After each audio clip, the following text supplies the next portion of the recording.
दोस्तों मैं आपको सीधा सीधा बताता चलूँ, अगर आप ये फ़ोन बाय करने जा रहे हैं तो प्लीज़ मत बाय कीजिए, क्योंकि ये फ़ोन आपको वो चीज़ प्रोवाइड नहीं करता है जो 40,000 के फ़ोन दे रहे हैं।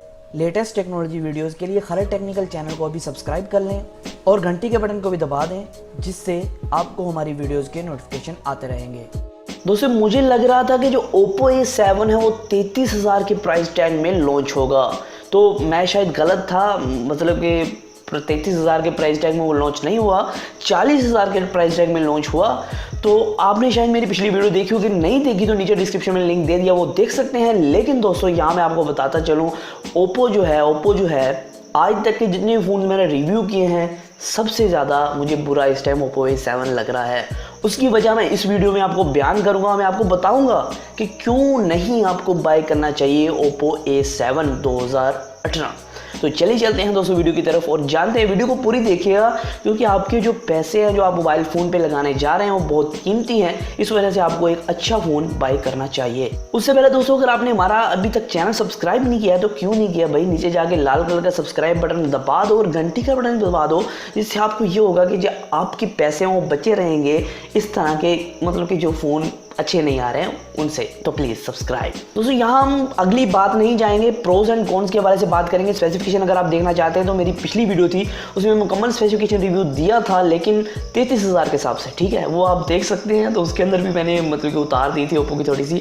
तो अब बात करते हैं प्रोज एंड कॉन्स के वाले से। दोस्तों यहाँ जो डिज़ाइन है वो बहुत इंप्रेसिव आपको देखने को मिलता है। डिज़ाइन आपको तकरीबन Mate 20 Pro आपने देखा होगा उसकी तरह का आपको डिज़ाइन देखने को मिलता है। बैक की तरफ बहुत अच्छे आपको एक पैटर्न मिलते हैं। लेकिन दोस्तों यहाँ आप मतलब कि डिज़ाइन पे तो नहीं है ना, एक फ़ोन है उसके अंदर और भी फीचर्स होते हैं और भी चीज़ें होती हैं, तो फिर ही वो फ़ोन जो है वो अच्छा परफॉर्म कर पाता है, अच्छा एक फ़ोन बन पाता है। दोस्तों यहाँ इसके एक और प्रो है कि इसके अंदर 4 GB की रैम, 64 GB की स्टोरेज आपको दी गई है। लेकिन ये मतलब कि 35,000 के ऊपर वाले जितने भी फ़ोन हैं सब में कॉमन है, ठीक है। इसको प्रो नहीं कह सकते, इसको प्रो कैंसिल करते। तो यहाँ आप कॉन्स के वाले से बात करेंगे, जो कि इस फ़ोन की सबसे बुरी चीज़ें हैं, ठीक है, तो उसके वाले से बात करते हैं। दोस्तों यहाँ जो पहला कौन है वो इसका कैमरा है। तो ओप्पो आपको पता है एक सेल्फी फ़ोन है, कैमरा फ़ोन इसको कहते हैं, लेकिन जो इसके कैमरे का रिजल्ट है वो इतना ख़ास नहीं है, लेकिन आप कह सकते हैं कैमरा एवरेज है। तो आगे चलते हैं, इसको भी आप कौन ना मानिए, ठीक है, क्योंकि इसके कौन इतने हैं कि आप सुनते सुनते थक जाएंगे। मैं बताता नहीं थकूंगा। यहाँ दोस्तों इसके अंदर जो प्रोसेसर का इस्तेमाल किया गया वो एक बजट प्रोसेसर है। जी आपने सही सुना, ये 10,000 की रेंज से शुरू होके आपको 20,000 के प्राइस टैग के अंदर ये प्रोसेसर देखने को मिलता है।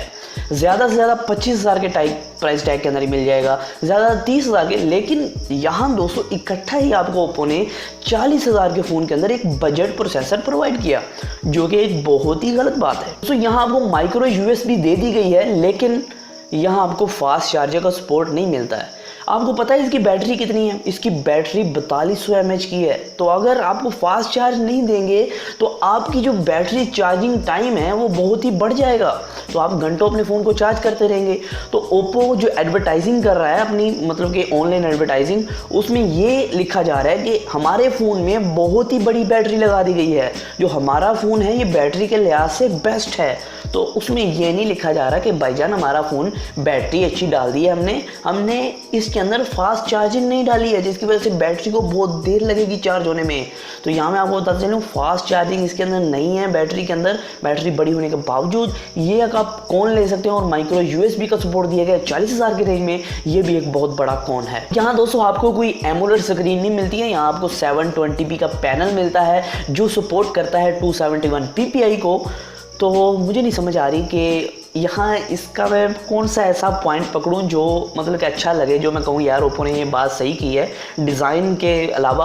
तो मुझे यहाँ समझ नहीं आ रही, 1 मिनट में ज़रा समझ लूँ तो फिर मैं आपको बताता हूँ। तो मैं आपको सीधा सीधा बताता चलूँ, अगर आप ये फ़ोन बाय करने जा रहे हैं तो प्लीज़ मत बाय कीजिए, क्योंकि ये फ़ोन आपको वो चीज़ प्रोवाइड नहीं करता है जो 40,000 के फ़ोन दे रहे हैं।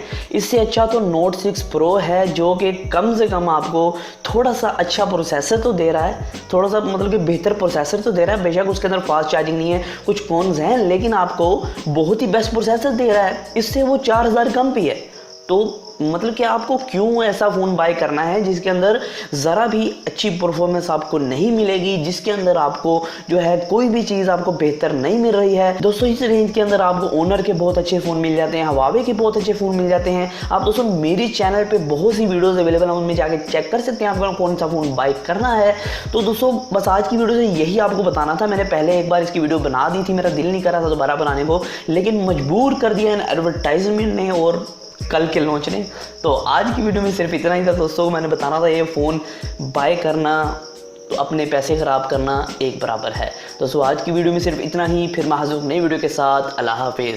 दोस्तों इस तरह के ऑनेस्ट रिव्यू देखने के लिए हमारे चैनल को सब्सक्राइब कर लीजिए, बेल नोटिफिकेशन ऑन कर लीजिए। दोस्तों आज की वीडियो में सिर्फ इतना ही, फिर मैं हाजिर हूं नई वीडियो के साथ। अल्लाह हाफिज़।